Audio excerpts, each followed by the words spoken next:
Assalamualaikum warahmatullahi wabarakatuh. Halo pemirsa, jumpa lagi dengan saya. Di video kali ini kita akan membahas salah satu teknik pemulihan tanaman modern yang disebut dengan poliploidi. Poliploidi merupakan kondisi pada suatu organisme yang memiliki set kromosom atau genom lebih dari sepasang, seperti triploid 3N, tetraploid 4N, dan heksaploid 6N. Organisme yang memiliki keadaan demikian disebut sebagai organisme poliploid. Dan usaha-usaha yang dilakukan orang untuk menghasilkan organisme poliploid disebut sebagai poliploidisasi. Organisme poliploid diperoleh akibat kasus non-disjungsi atau gagal berpisah, seperti yang kita lihat pada gambar. Kasus non-disjungsi ini terjadi pada saat satu garnet menerima dua jenis kromosom yang sama dan satu garnet lain tidak mendapat salinan atau kopi sama sekali. Nah, salah satu garnet yang menyimpang ini tadi bersatu dengan garnet normal, kemudian terjadilah atau terbentuklah tanaman yang memiliki pasangan set kromosom lebih dari dua. Kelebihan dan kekurangan pada tanaman poliploidi. Yang pertama, kelebihannya itu ukurannya lebih besar dari tanaman normal, sel-selnya lebih besar, daun-daunnya lebih besar, hasil produksinya lebih tinggi, dan tanaman yang mengalami poliploidi memiliki perbedaan jumlah maupun ukuran stomata. Biasanya, tanaman-tanaman yang memiliki jumlah set kromosom lebih dari sepasang atau lebih dari 2N seperti 3N, 4N, atau 6N memiliki ukuran yang lebih besar daripada tanaman-tanaman yang memiliki set kromosom 2N. Untuk perbedaan jumlah maupun ukuran stomata, untuk tanaman 2N, jumlah stomatanya lebih banyak dengan ukuran lebih kecil. Sementara pada tanaman dengan pasangan set kromosom 4N dan 8N, jumlah stomatanya lebih sedikit dengan ukuran stomata yang lebih besar. Kekurangan dari tanaman poliploidi yang pertama yaitu umurnya lebih pendek, tumbuhannya lebih lemah, di mana tanaman yang mengalami poliploidi akan lebih mudah terserang hama dan penyakit, lebih tidak tahan terhadap faktor luar yang ekstrim seperti dingin, panas, dan kering.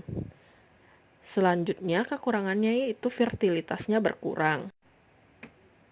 Fertilitas berkurang dikarenakan butir-butir serbuk gagal mencapai bakal biji atau butir serbuk dalam stylus tidak dapat tumbuh ke bawah, sehingga tidak terjadi pembuahan. Poliploidi terbentuk dalam dua kelompok, yaitu kelompok pertama allopoliploidi, di mana penggandaan kromosom yang terjadi melalui penggabungan genom-genom yang berbeda. Maksudnya di sini adalah kromosom-kromosom yang bergabung terbentuk dari dua individu tanaman atau hewan yang berbeda. Selanjutnya yaitu autopoliploidi, di mana autopoliploidi ini adalah penggandaan ploid yang terjadi melalui penggabungan genom-genom yang sama. Ploid yang dihasilkan dari proses ini adalah aneuploid atau kromosom abnormal, yakni dalam bentuk triploid, tetraploid, pentaploid, dan seterusnya. Pada gambar dapat kita lihat bahwa allopoliploidi ini terbentuk dari dua pasang kromosom diploid yang berbeda, di mana allopoliploidi ini keadaan sel yang mempunyai satu atau lebih genom dari genom normal atau 2N, di mana pasangan kromosom induknya ini tidak homolog. Allopolyploidy biasanya terbentuk dari hibridisasi antara spesies atau genus yang berlainan genom atau hibridisasi interspesies. Tanaman F1 dari penggabungan dua induk tanaman ini akan steril karena tidak ada atau hanya beberapa kromosom yang homolog. Karena hasil dari penggabungan dua tanaman ini menghasilkan tanaman dengan kromosom yang tidak sejenis, maka tanaman ini cenderung akan steril. Beberapa tanaman yang termasuk ke dalam Allopolyploidy adalah yang pertama yaitu gandum, yang kedua yaitu tembakau, ketiga ada kapas, keempat tebu, dan beberapa spesies kubis. Beberapa manfaat Allopolyploidy untuk para pemulia adalah yang pertama, dapat mengidentifikasi asal genetik spesies tanaman polyploidy. Yang kedua, menghasilkan genotip tanaman baru. Ketiga, dapat memudahkan transfer gen antar spesies. Dan yang keempat, memudahkan transfer atau substitusi kromosom secara individual atau pasangan kromosom. Pada gambar dapat kita lihat skema terbentuknya tanaman Allopolyploid, di mana terdapat dua set kromosom tanaman yang berubah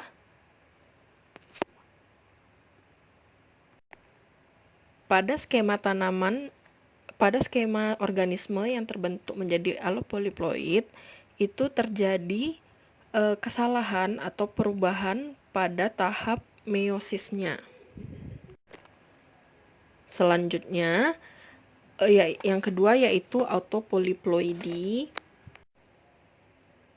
Autopolyploidy adalah sel yang mempunyai lebih dari 2 genom yang sama, di mana genomnya identik atau mempunyai kromosom homolog, karena pada umumnya berasal dari satu jenis.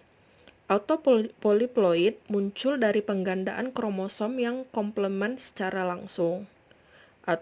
Autopolyploid dapat diinduksi artifisial melalui perlakuan kolsisin dan dapat terjadi secara spontan.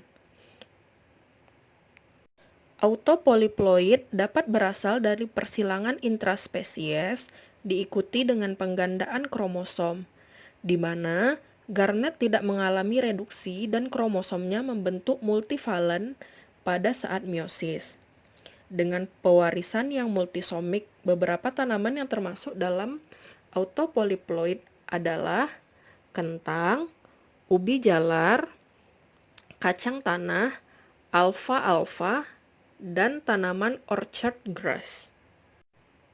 Pada gambar kita bisa lihat bahwa diploid parent atau induk diploid dari kromosom ini mengalami non-disjunction selama proses meiosis, sehingga tanaman ini membentuk gamet dengan kromosom 2N.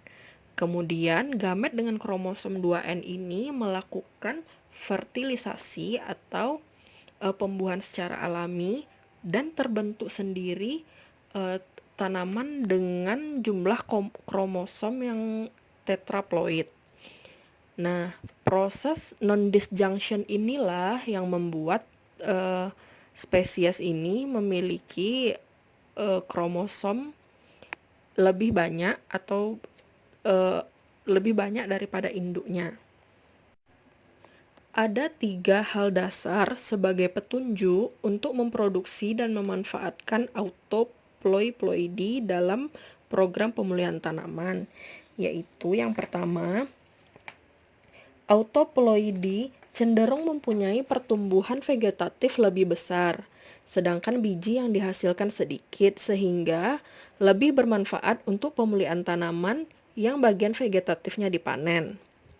Yang kedua, lebih berhasil untuk mendapatkan autaploidi yang jagur dan fertil melalui penggandaan diploid yang jumlah kromosomnya sedikit. Yang ketiga, autaploidi yang berasal dari spesies menyerbuk silang lebih baik daripada autaploidi dari spesies menyerbuk sendiri. Sebab penyerbukan silang membantu secara luas rekombinasi gen dan kesempatan untuk memperoleh keseimbangan genotip pada poliploidi. Sekian penjelasan dari saya. Semoga apa yang saya sampaikan bisa bermanfaat bagi kita semua. Terima kasih. Assalamualaikum warahmatullahi wabarakatuh.